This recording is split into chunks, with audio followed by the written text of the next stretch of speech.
Madam Chair, the COVID pandemic has left many Canadian companies vastly undervalued and therefore vulnerable to foreign takeovers by hostile regimes. Such takeovers represent significant risks not only to our national sovereignty, but to our national security.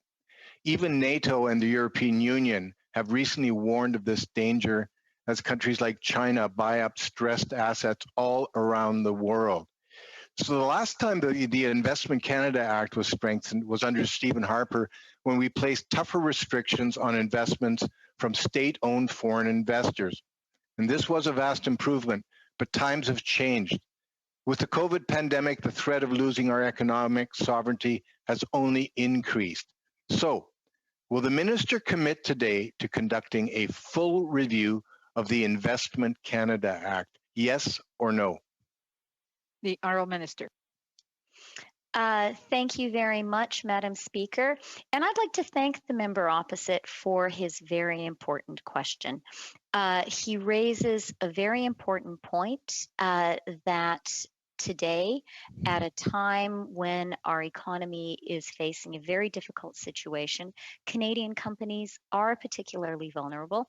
And today is also a time when we have particular reason to pay attention to the sanctity of our supply chains in areas like medical equipment, also when it comes to food security.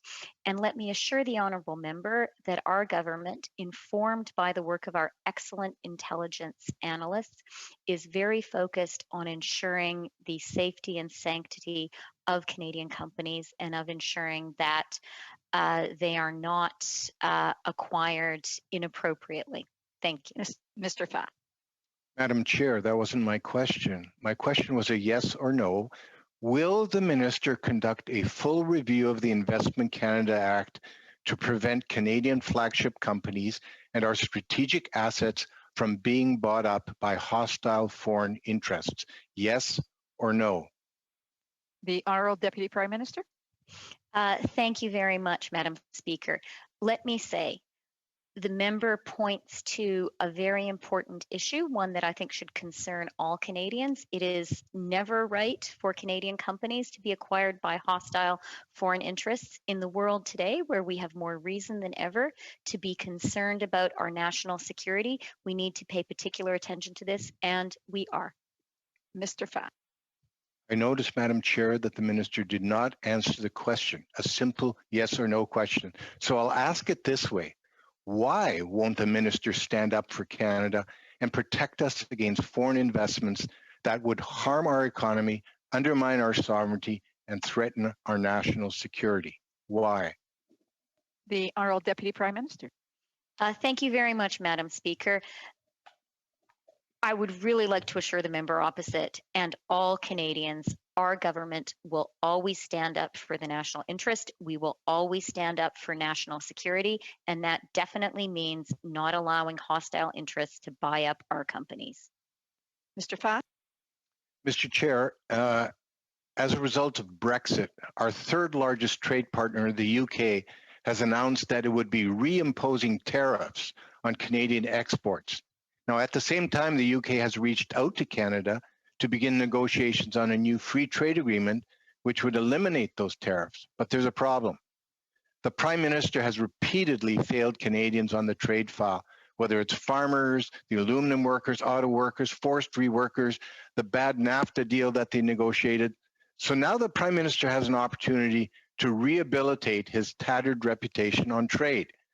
The UK is anxious to negotiate free trade agreements with like-minded partners, including with Canada.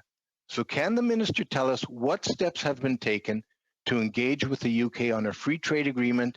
And will the minister assure us that his government won't again betray our dairy, egg, and chicken farmers and the aluminum industry the way they did in the new NAFTA? Time is almost up. I would ask the Deputy Prime Minister to respond briefly. Or the Minister. Thank you, Madam Speaker. And I want to thank the Honourable Member for that very good question. Canada and the UK is a strong partner, as we are with the European Union. And I want to assure Canadian businesses and my colleague that Canadian businesses that CETA will continue to apply to the UK during the Brexit transition, and that we will continue to work with the UK to secure our strong and stable trading relationship going forward to the benefit of our economies in both of our countries. Thank you.